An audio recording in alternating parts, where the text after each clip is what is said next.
Bonjour mesdames et messieurs et merci pour votre fidélité pour ce rendez-vous hebdomadaire de Business and Leader.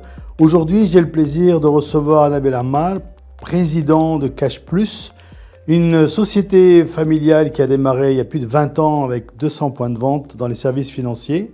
Aujourd'hui, c'est plus de 5000 points de vente. Et donc, c'est dire si c'est une success story ou pas. J'ai le plaisir de recevoir aujourd'hui son président directeur général, Nabil Ammar. Bonjour Nabil. Bonjour Jamal. Question usuelle de démarrage, qui est Nabil Ammar? Nabil Ammar, je suis président directeur général de Cash Plus, j'ai 41 ans. J'aime bien me définir comme un entrepreneur. Aujourd'hui, ça fait plus d'une dizaine d'années que j'entreprends, on va dire plus que d'une dizaine d'années, plus qu'une quinzaine d'années que j'entreprends.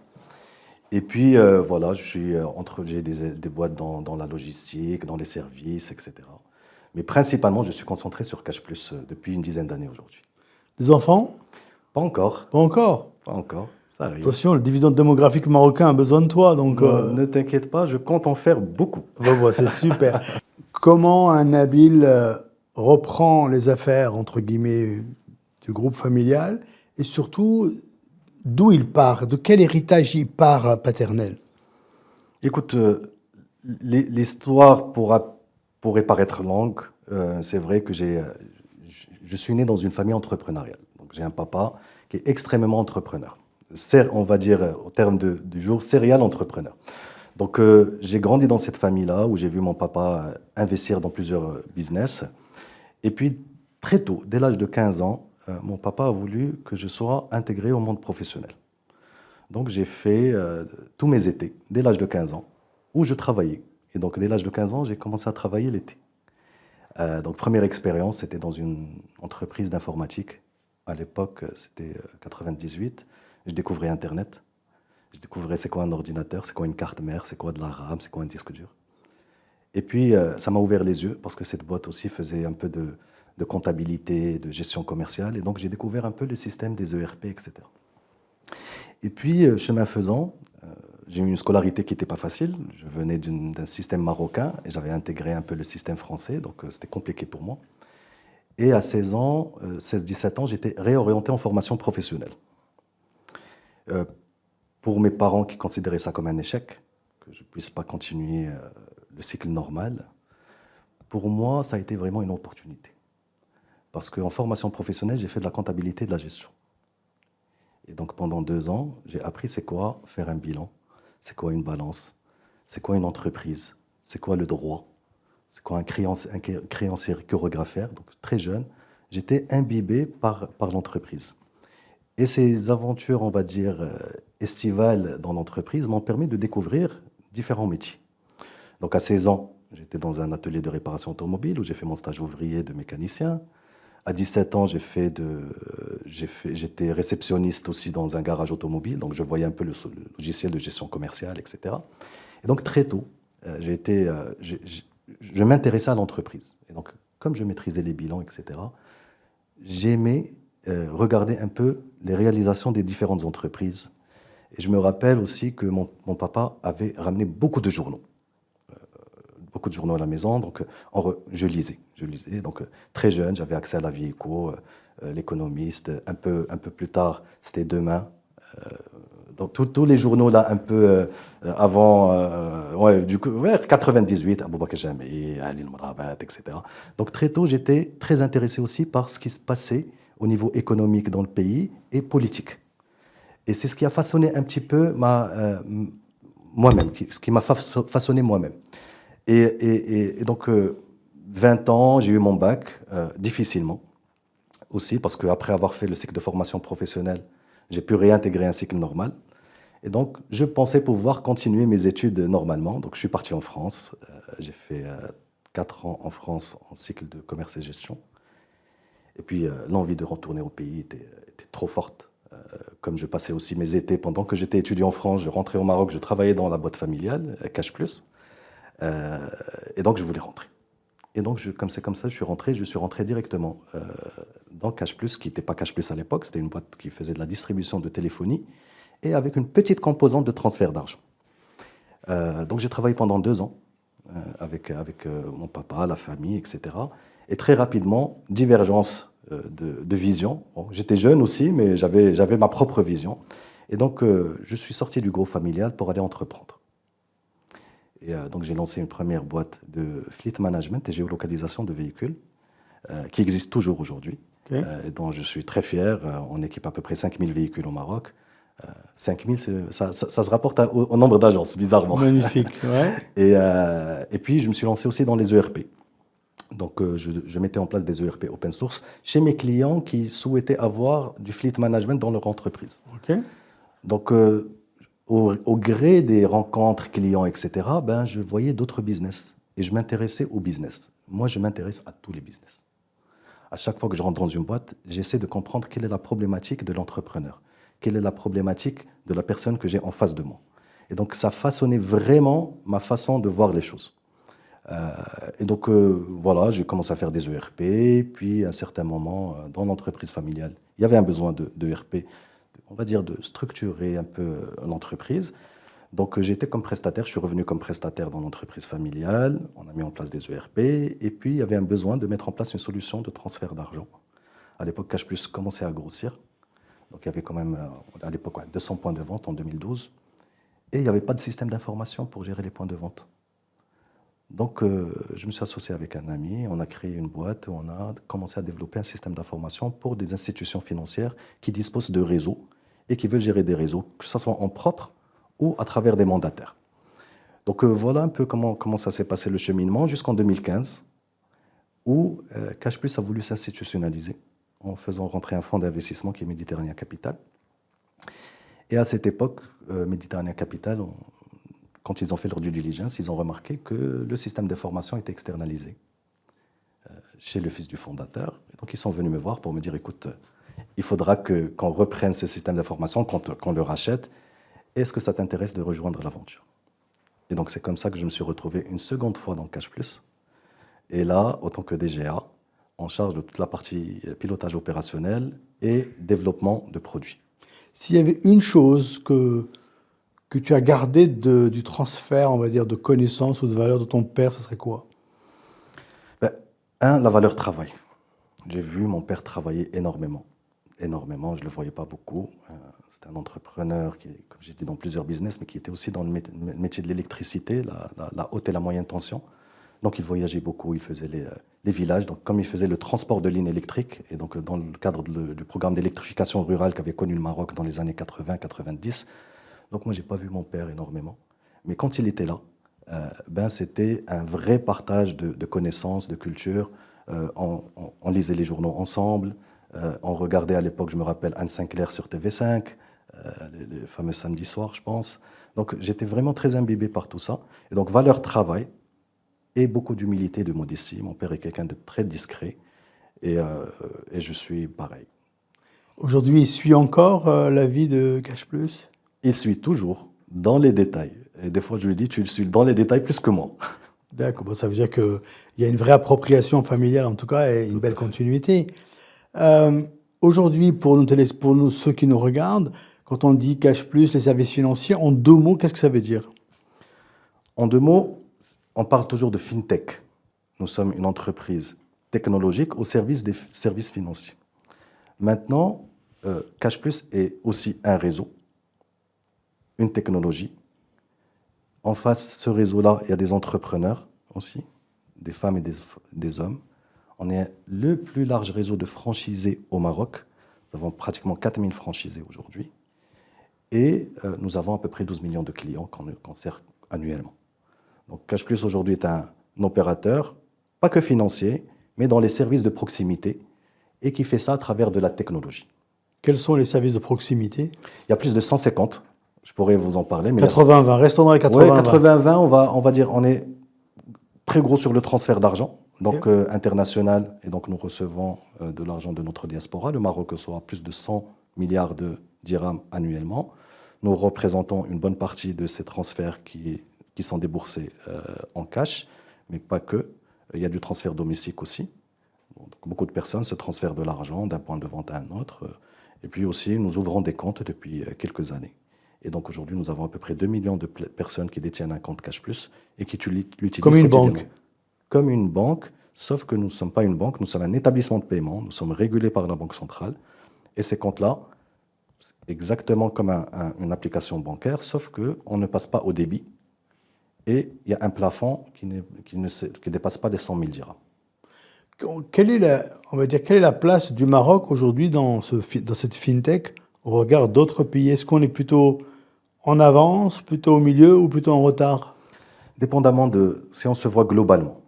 Globalement, on a un secteur financier qui est extrêmement fort, résilient.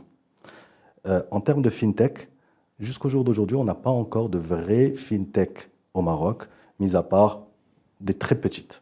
Donc, on n'est encore pas très visible sur la map mondiale. C'est vrai qu'on a entendu dernièrement parler d'un Revolut qui veut s'installer au Maroc. Et donc ça, c'est un très bon signe.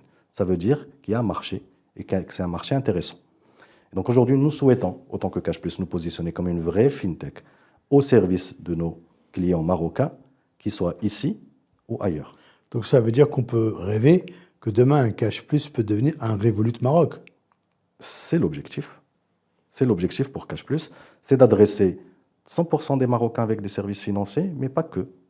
Des services demain peut-être de financement, des services de mobilité, des services de paiement bien entendu, mais aussi tout ce qui est autour, on va dire, pour moi ce qui est important, c'est qu'on doit servir, on doit faciliter la vie aux Marocains. Et donc tout ce qui est facilitation, on y sera. Qu'est-ce qui bloque alors?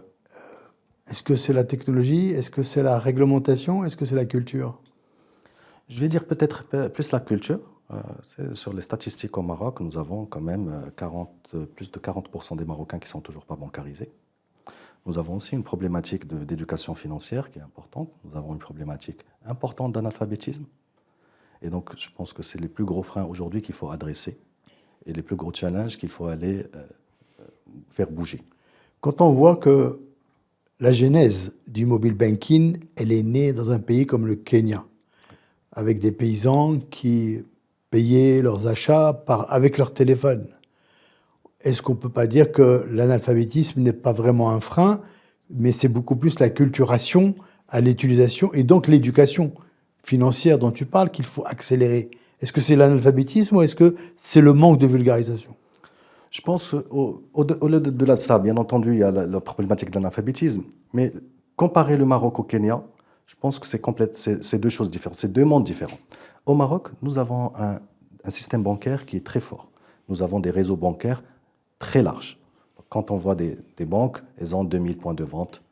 On a des gaps partout au Maroc. Et donc, il n'y a pas cette problématique aujourd'hui d'accès aux services financiers.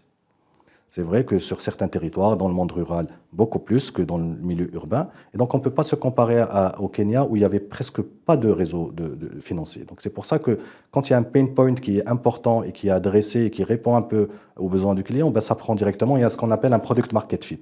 Ici au Maroc, il est difficile pour un opérateur de dire « moi, je fais des comptes de paiement ». Parce que c'est quoi un compte de paiement? Mais les gens ne vont pas comprendre. Est-ce que c'est un compte bancaire? Est-ce que c'est comme un compte bancaire? Est-ce que je peux avoir une carte? Est-ce que je peux aller retirer dans un GAB? Et donc, tous ces freins un peu intellectuels font que c'est très difficile pour les Marocains de comprendre aujourd'hui c'est quoi du mobile money, c'est quoi une wallet. Et les Marocains ont l'habitude de dire un dihsab ou un des cartes guichet. Ou la carte guichet, au final, ça montre un peu l'état des choses. Parce qu'aujourd'hui, la carte au Maroc, la carte qu'on appelle une carte de paiement ailleurs, une carte CB en France, etc., on l'utilise généralement pour le paiement. Mais ici au Maroc, 98% des opérations, c'est du retrait. Donc la personne, quand elle reçoit son salaire à la fin du mois, la première des choses, c'est qu'elle va retirer.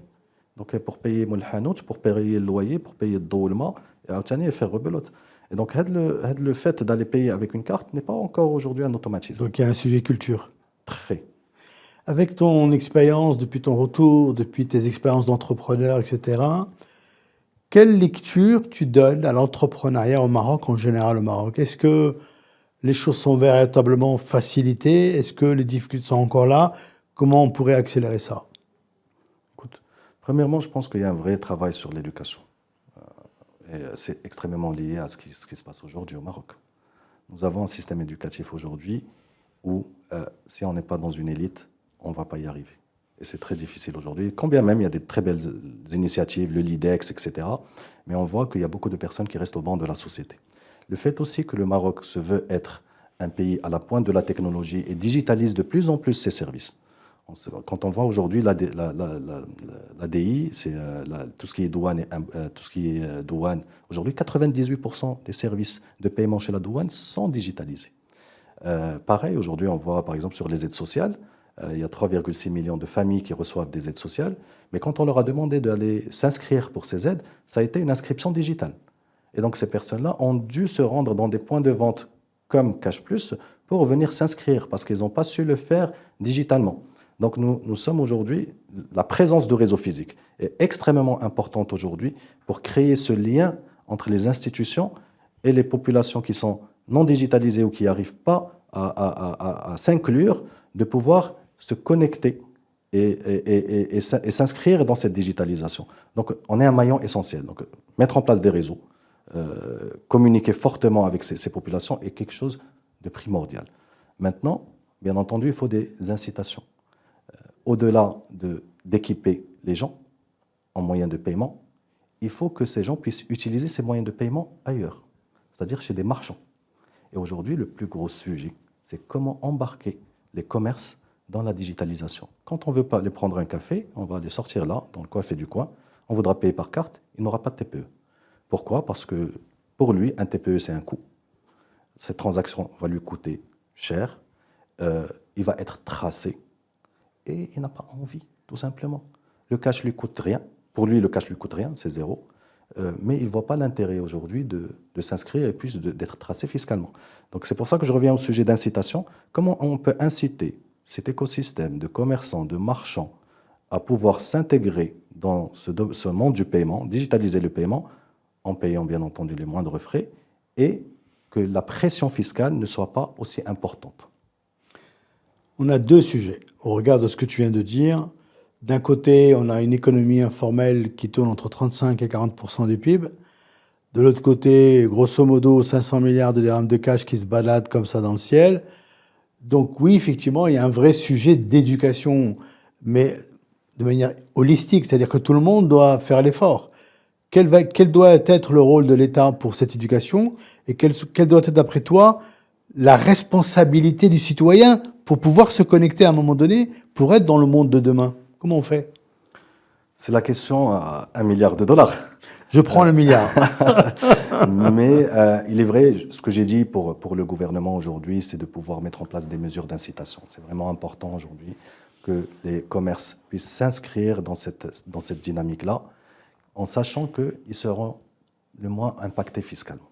Parce qu'aujourd'hui, un coiffeur ou un propriétaire de café ou une épicerie, lui aujourd'hui, il travaille, il encaisse en cash, il ne déclare rien du tout, ou il déclare très peu, et puis ça lui va.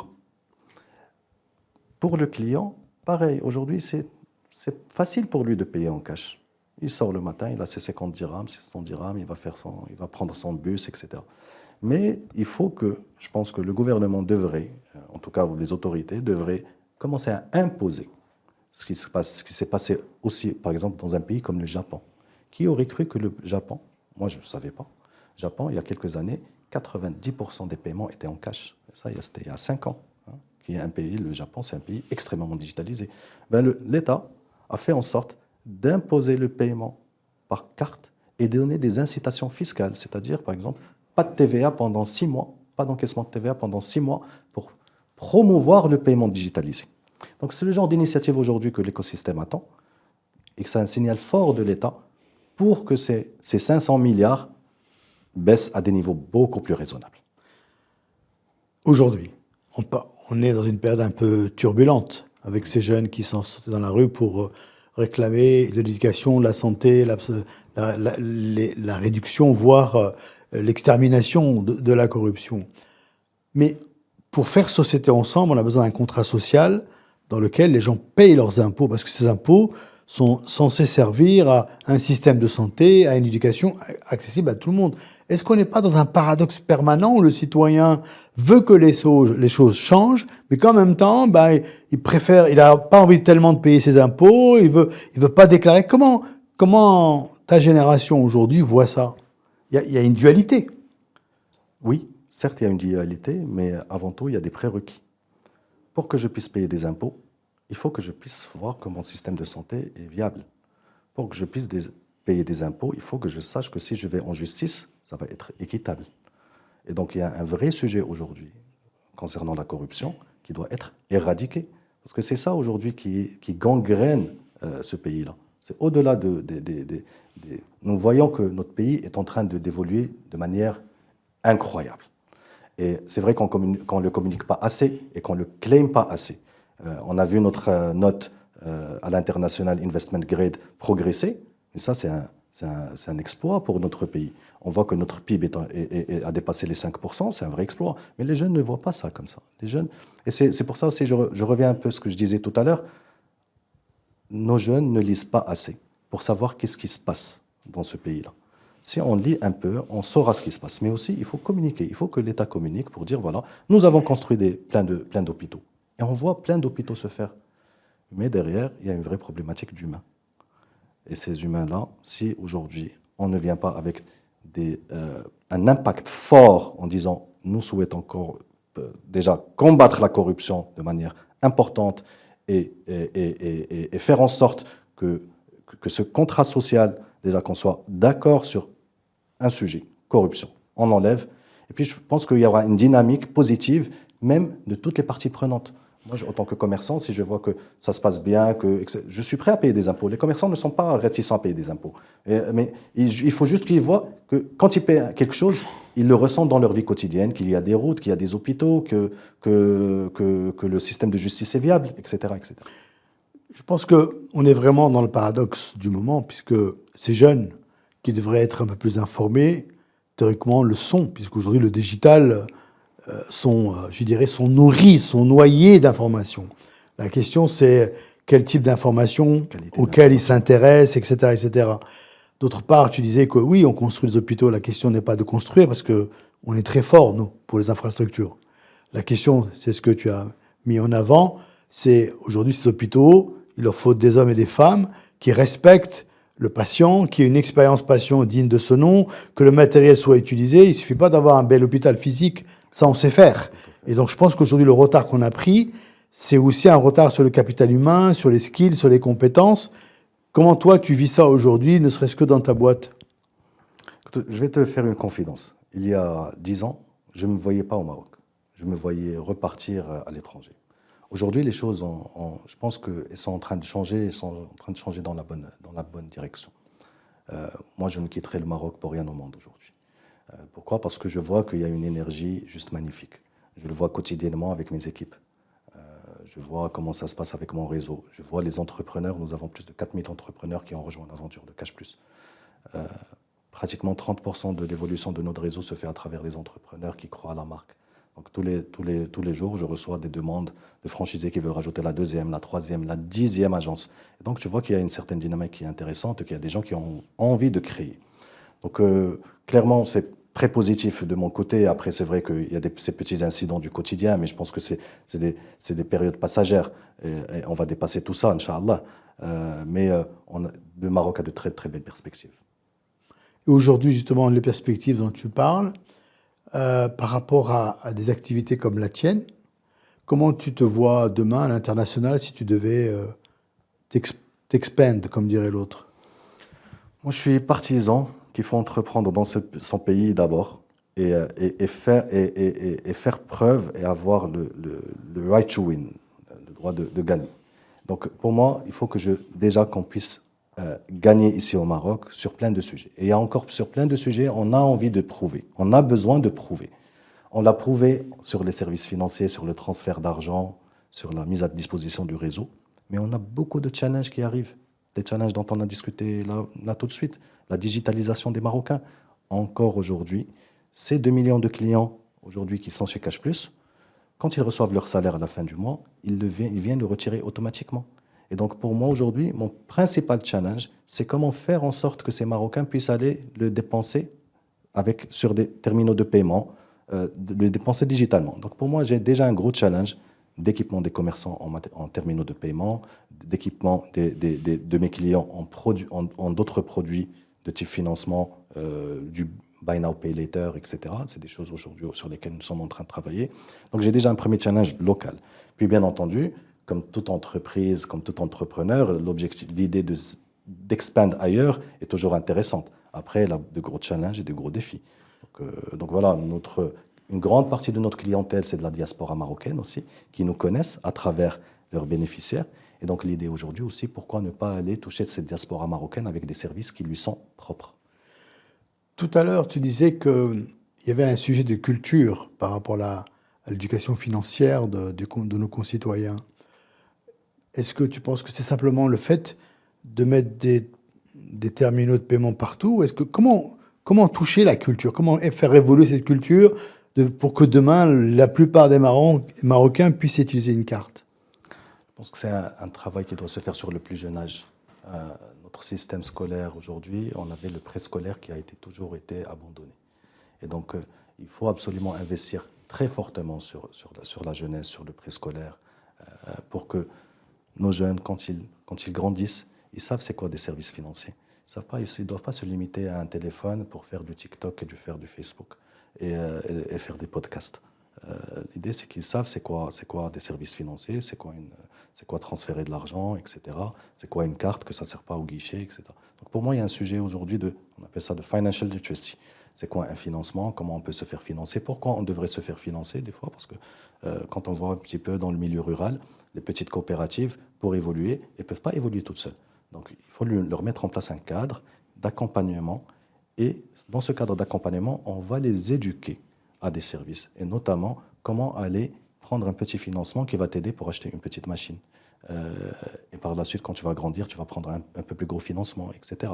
Et c'est le genre de choses aujourd'hui où on voit dans le rural qu'il y a énormément d'impact. Et ces structures d'accompagnement, malheureusement, généralement, c'est des structures d'accompagnement étrangères. On n'a pas monté une expertise marocaine pour accompagner nos Marocains. Donc on voit toujours, c'est des organismes de développement international qui sont là et qui sont là pour accompagner, mais malheureusement, pas encore de structure d'accompagnement marocaine. Alors justement, quand on a un groupe comme Cash Plus, qui je pense aujourd'hui est important au Maroc, si on devait parler part de marché, c'est quoi Cash Plus au Maroc? Cash Plus au Maroc, c'est plus de 5000 points de vente, comme j'ai dit tout à l'heure. C'est à peu près 30 à 40% du nombre de points de vente de services de proximité au Maroc. En termes de chiffres, on va dire on est autour de 1,5 milliard de dirhams de chiffre d'affaires. Donc en croissance depuis quelques années d'au moins 30% par an. C'est aujourd'hui 4000 entrepreneurs, femmes et hommes. C'est plus d'une centaine d'opérateurs qui sont connectés à notre plateforme, donc une vraie technologie aujourd'hui au service des Marocains et d'ici ou d'ailleurs. Mais aussi, nous sommes un partenaire des institutions, des entreprises internationales qui veulent se connecter au Maroc. Dernièrement, nous avons signé un partenariat avec PayPal pour pouvoir faciliter les paiements des commerçants marocains ou des freelanceurs qui travaillent à l'international pour rapatrier leur argent. On travaille aussi avec TikTok, pareil, pour payer les influenceurs sur ce qu'ils réalisent sur la plateforme. Donc on se positionne vraiment comme une plateforme technologique à destination de tout le monde, que ce soit clients, partenaires privés, partenaires publics. Pour la CNSS, par exemple, nous travaillons pour récupérer les dossiers CNSS et les renvoyer à la CNSS.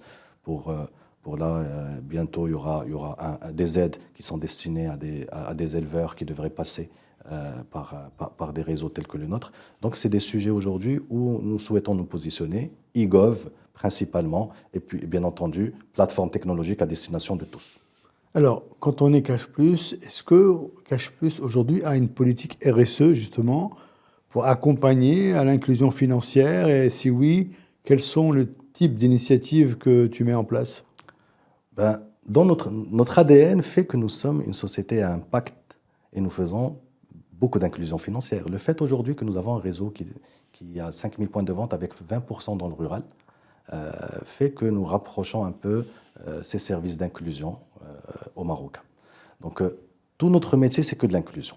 Bien entendu, il faut avoir une politique RSE et sur la partie RSE, nous nous engageons dans l'éducation à travers un programme de réhabilitation des écoles.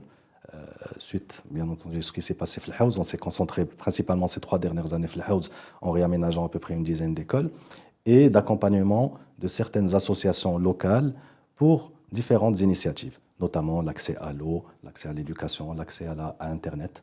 Aujourd'hui, on le sait que dans plusieurs régions, le réseau télécom n'y est pas. Donc on va installer des antennes satellites dans des écoles pour que ces écoles puissent avoir de l'Internet. Au-delà de ça, bien entendu, nous souhaitons aussi réduire un petit peu notre empreinte carbone. Les gens le disent comme ça, mais dernièrement, on s'est rendu compte que pour chaque transaction, on imprimait par exemple une feuille A4. Et on a fait une initiative très simple. Cette feuille A4, on l'a divisée en 4. Et le reçu de transaction, au lieu qu'il soit sur un papier A4, il est sur un quart d'un papier A4. Donc, ça, et quand on voit le nombre d'opérations qu'on fait, on fait plus de 400 millions d'opérations annuelles, ben on a réduit de 75% notre impact environnemental, en tout cas, sur la pourquoi consommation c'est pas de papier. zéro papier? On aimerait bien, la législation ne le permet pas encore, parce que ok. le Marocain a toujours besoin d'un reçu. Donc, envoyer un reçu via WhatsApp, est-ce qu'elle est équipée d'un smartphone ou pas? Quand bien même on dit que 80% des Marocains sont équipés de smartphones, mais sache que dans le milieu rural, je pense que c'est 20% des ruraux qui ont un smartphone. Donc, pour le moment, on aimerait bien digitaliser les reçus, mais la réglementation ne le permet pas pour l'instant. Si tu devais, je sais que c'est pas facile comme question, mais si tu devais exprimer la raison d'être aujourd'hui de Cash Plus, ça serait quoi? La raison d'être. Ouais, Sachant que la raison d'être, c'est quelque chose de méta, c'est pas quelque chose de trivial. en macro, je dirais faciliter la vie des gens. C'est aussi simple que ça. L'idée pour nous, à travers notre proximité, à travers notre technologie, à travers notre savoir-faire, s'adapter aux besoins des gens. J'aime toujours dire qu'au Maroc, on a cette habitude d'externaliser les trucs qu'on souhaite faire. Quand tu veux faire ton permis ou ta carte nationale, bon, avant, on allait dans un cybercafé ou un centre de copie, télécopie. Tous les Marocains font ça. Parce qu'il peut le faire à la maison, il peut rentrer sur Internet. Quand bien même, moi-même, je le fais. Quand j'ai voulu refaire ma carte nationale, je ne suis pas rentré sur le site. Je suis parti dans un centre de copie et je lui ai dit, Allah yakhlik, بغيت نعاود la carte nationale, كيفاش غادي ندير, عطاني le formulaire, صايبها ليا. Et ça m'a coûté 50 dirhams, mais j'étais très content avec ça. Et donc, les Marocains aujourd'hui sont comme ça. Ils n'ont pas envie. Donc, ils ont besoin d'un relais. Et nous souhaitons nous positionner comme ce relais. Très bien. Quelle est la touche du leader Nabil au sein de son organisation? C'est quoi sa signature? Comment il est perçu ou qu'est-ce qu'il essaye en tout cas de laisser comme empreinte humaine au niveau de ses équipes? Question difficile. Oui. Mais je pense que la valeur travail était très importante chez Cash Plus. Et l'humilité, la discrétion aussi, c'est quelque chose d'extrêmement important. Avec mon collaborateur, c'est des travailleurs acharnés. Et moi, j'adore ça dans mon entreprise. J'adore voir, et au-delà d'être travailleur acharné, passionné. C'est qu'on aime ce qu'on fait, on adore ce qu'on fait. Et je le vois même dans le réseau, quand je vois un peu les ressources qui sont dans le réseau. J'en rencontré une hier dans une tournée que j'ai faite sur le terrain, une dame qui est là, qui gère 160 points de vente. Et quand j'ai dit, mais comment tu fais la journée? Elle fait, j'ai ma moto, regarde, elle est à l'extérieur, et je fais la tournée des agences tous les jours, et voilà mon planning, etc. etc. Et c'est cette passion-là qui anime les gens. Quand tu veux réussir, si tu n'es pas passionné par ce que tu fais, tu ne vas jamais réussir. Alors comment c'est une question pas facile, hein, comment on peut refaire briller les yeux des gens et développer chez eux une passion lorsqu'ils font partie, grosso modo, des 1 800 000 NEET, c'est-à-dire qu'ils sont ni à l'école, ni en formation, ni au travail, quand on fait partie des 30% de jeunes diplômés marocains qui n'ont pas de travail, quand on fait partie du taux d'activité des femmes, à savoir 80% qui ne sont pas au travail, comment on malaxe tout ça et on recrée du sens? Comment on peut faire? Je pense que l'initiative que tu es en train de mener, Jamal, est très intéressante. D'exposer des leaders, d'exposer des personnes qui sont passionnées et qui ont envie que les choses changent. Et donc, je pense que nous tous, on se projette toujours en quelqu'un ou en une personne ou un état d'esprit. Et je pense aujourd'hui, c'est ça, il faut que ces forces vives du Maroc qui sont là, qui sont passionnées, qui travaillent tous les jours, il faut qu'on les expose. Et on les voit, par exemple, moi je prends des exemples qui me paraissent très pertinents. Quand je suis parti à Fès et j'ai vu un peu le secteur de l'artisanat, comment il est. C'est juste exceptionnel ce qui se passe.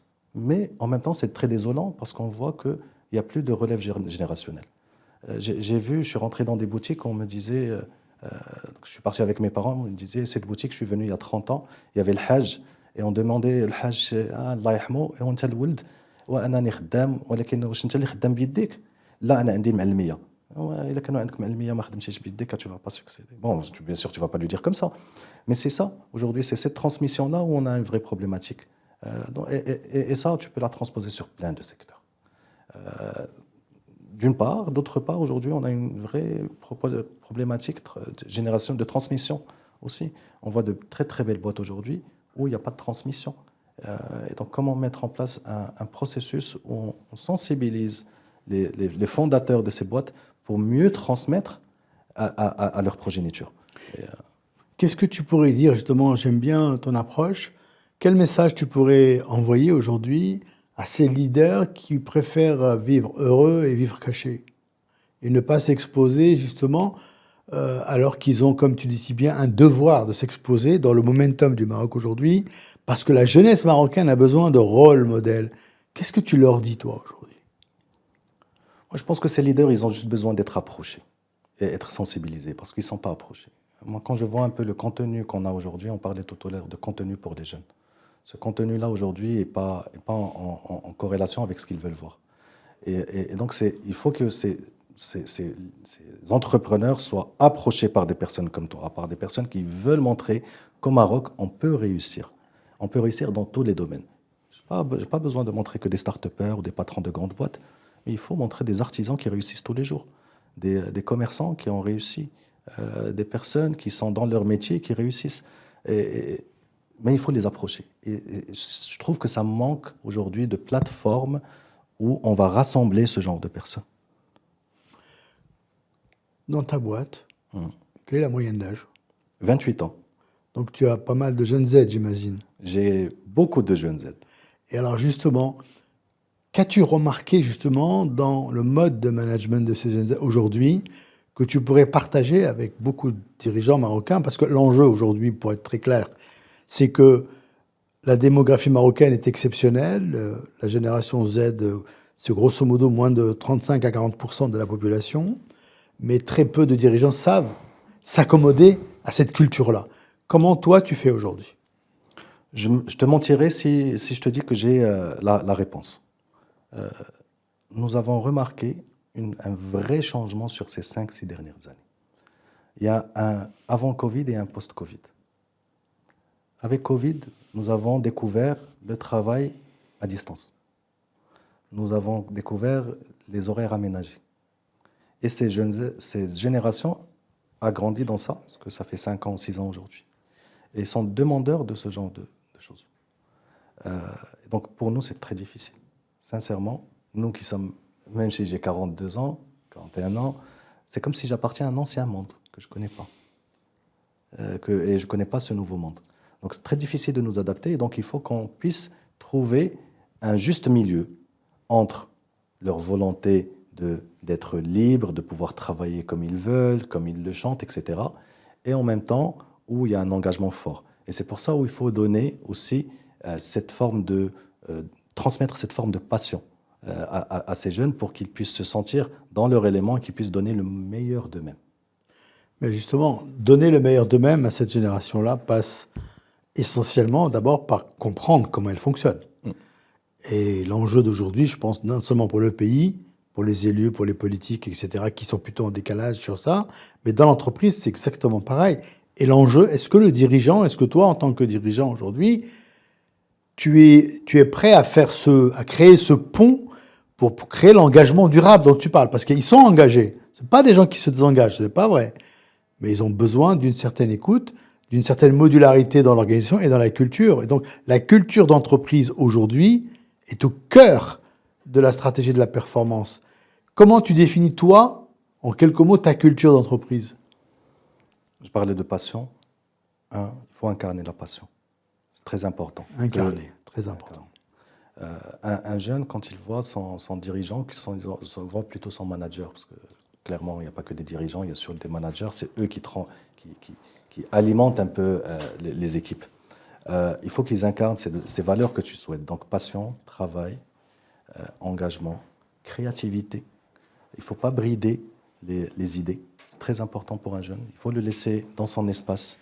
Et l'idée pour nous aujourd'hui, c'est de créer des instances où les jeunes peuvent parler, dire ce qu'ils veulent, proposer, permettre aux jeunes de faire des erreurs, ne pas les réprimander, aller sur un projet, vas-y, on va investir sur ton projet, c'est pas grave si tu ne réussis pas, c'est que de l'apprentissage. Donc c'est créer ces instances où on les laisse s'épanouir. L'objectif, c'est l'épanouissement pour un jeune. Quel est le niveau de diversité dans ton organisation? Est-ce que tu as des ratios entre femmes, hommes, etc., pour mesurer justement la relation entre le taux d'activité des femmes dans notre pays qui est très, très, très bas? Ben, je vais t'étonner si je te dis qu'on a plus de femmes que d'hommes. Ça, c'est magnifique, c'est plutôt une bonne nouvelle d'ailleurs. Voilà, et je dis toujours à mon COMEX, parce que mon COMEX, on est à pratiquement 70% de femmes. Et toujours, bientôt, on va aller à la maison et on va faire la cuisine pour vous, mesdames. C'est très bien. Je dis mes femmes. C'est très bien. Mais c'est vrai qu'aujourd'hui, en termes de diversité, nous faisons un effort important. Et on va dire, comme disent, de sélection, de discrimination positive. Voilà. Donc c'est une volonté politique de ta part d'avoir une approche genre qui soit la plus large possible. Tout à fait.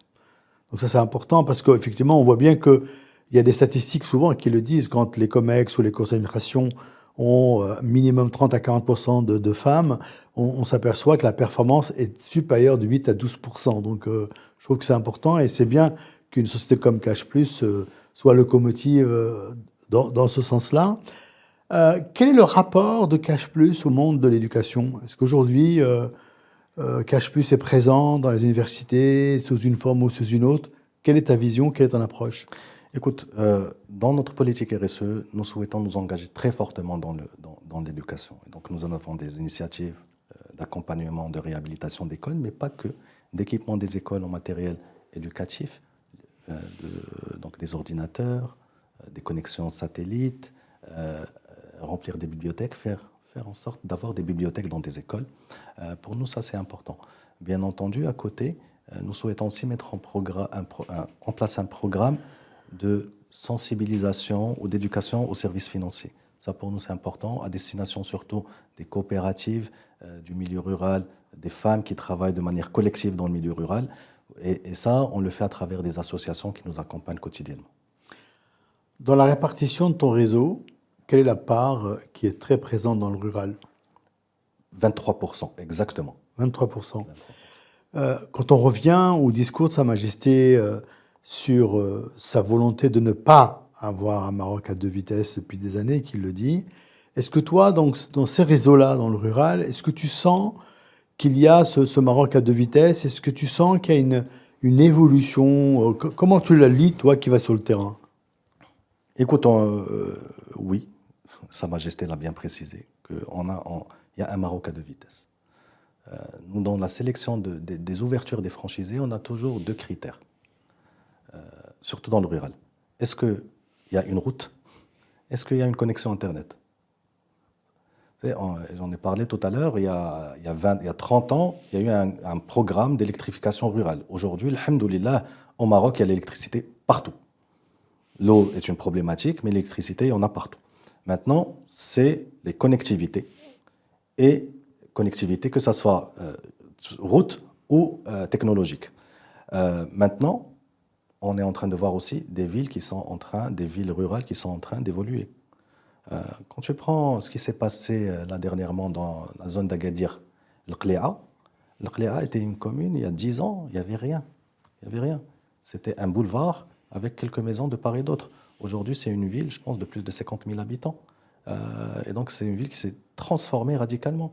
Quand tu vois une ville comme Souk l'Arba, c'était une ville dans le rural. Aujourd'hui, ils veulent même changer le nom. Ils ne veulent plus de Souk l'Arba parce qu'il n'y a plus de Souk. Ils veulent changer le nom de la ville parce que c'est devenu une vraie ville avec plein de composantes, etc. Donc, il y a une vraie transformation de notre pays. Il y a des villes qui étaient définies comme rurales qui deviennent des vraies villes urbaines, urbanisées, etc. Mais il y a encore une grande partie du Maroc qui reste un peu au banc et qui a besoin qu'on les regarde. On va passer à une séquence qui s'appelle « À cœur ouvert ».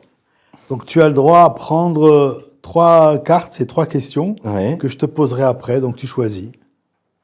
Ben, je prendrais celle du milieu. Ahsanul umuri awsatuha. Là? Ouais. Ok.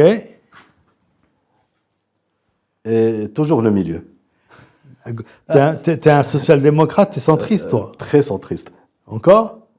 Encore le milieu. Ok, super. J'ai un centriste en face de moi. Très bien. Alors, quel moment de ta vie a tout changé sans que tu ne le saches sur le moment? Je pense, c'est ce fameux stage que j'ai fait à l'âge de 14 ans. Je m'en suis rendu compte dernièrement, où j'ai été découvrir le monde professionnel. C'était ça a radicalement, je pense, changé ma vie. La découverte d'Internet, des ordinateurs et puis des systèmes de gestion, de RP, de logiciels comptables, etc. Je pense que ça a façonné ma vie. Ouais. Ok. Deuxième question. Et si c'était à refaire, est-ce que tu changerais quelque chose? Rien du tout. Rien du tout. Rien du tout. Super. Si tu pouvais poser les mots juste sur une blessure ou une peur que tu n'as jamais formulée, ça serait lesquels? Donc là, il faut que tu te découvres. Le fait peut-être d'être... j'étais quelqu'un de très timide quand j'étais jeune. Hein, et je suis resté aussi extrêmement réservé aujourd'hui. Donc, c'est un travail très difficile que je suis en train de faire. L'exercice que je suis en train de faire avec toi est très difficile pour moi parce que j'ai toujours été l'homme de l'ombre. Ok. Voilà, dans ces 10 dernières années dans Cash Plus, moi j'ai toujours travaillé sur le terrain, personne ne me connaissait. J'ai tout l'idée dans Cash Plus pratiquement. Le fait de sortir comme ça et dire voilà, c'est moi Nabil Amma et j'ai géré Cash Plus ces 10 dernières années est un exercice difficile. Qu'est-ce qui fait que tu as accepté d'être mon invité aujourd'hui? C'est cette expérience, ce qu'on disait tout à l'heure, le partage. Il faut partager, il faut donner du sens. Merci. Moi, j'ai le privilège de prendre une question, donc je la prends. Ça tombe très bien. Quelle trace aimerais-tu laisser au-delà de ton métier? Oula, encore une question difficile, Jamal. On est là pour ça. C'est un métier. Aujourd'hui, j'adore ce métier parce qu'il y a beaucoup d'impact. Et l'impact, il est tellement fort que quand tu vois des entrepreneurs qui sont avec toi et qui se nourrissent de ce que tu fais, c'est ce que j'adore le plus. Et donc, le fait d'avoir de l'impact sur tous ces entrepreneurs qui travaillent avec nous, tous ces collaborateurs, j'aimerais bien que les gens se disent ma Cash Plus, Kbena. On a grandi avec Cash Plus, dans tous les sens. C'est une belle accroche publicitaire. Ma Cash Plus, Kbena, c'est ça que tu as dit. Hein? Si tu avais une baguette magique, où tu as le droit à 2 vœux pour avoir plus d'impact dans la vie des Marocains ou de la jeunesse marocaine, ça serait quoi ces 2 vœux? Si je pouvais faire comme ça, que ça change, Ouais. qu'il n'y ait plus de corruption. D'accord. Le deuxième? Une éducation gratuite et au niveau pour tous. Donc ça veut dire que ce matin, j'ai en face de moi le représentant de la Gen Z. On peut dire ça, même si je ne suis pas Gen Z. Dernière question, parce que c'est dommage, on arrive déjà quasiment à la fin. Tu t'adresses à ces jeunes qui sont devant toi, là, dans une salle, qu'ils soient jeunes ou moins jeunes, on ne parle pas de la génération Z en particulier. Qu'est-ce que tu pourrais leur dire pour qu'ils continuent de rêver de Maroc? Parce que l'enjeu, il est là.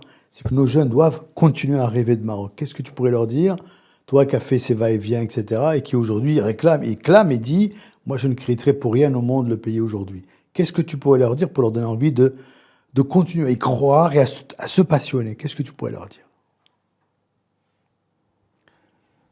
Faites ce que vous aimez faire. Soyez pas. Si vous souhaitez travailler, faites quelque chose qui vous passionne, premièrement. 2, il faut croire à son pays, il faut croire à ses dirigeants. Je pense qu'on est dans la bonne trajectoire. Il faut juste donner du temps. Point. Il faut donner le temps au temps. Merci Nabil pour cette conversation à bâton rompu.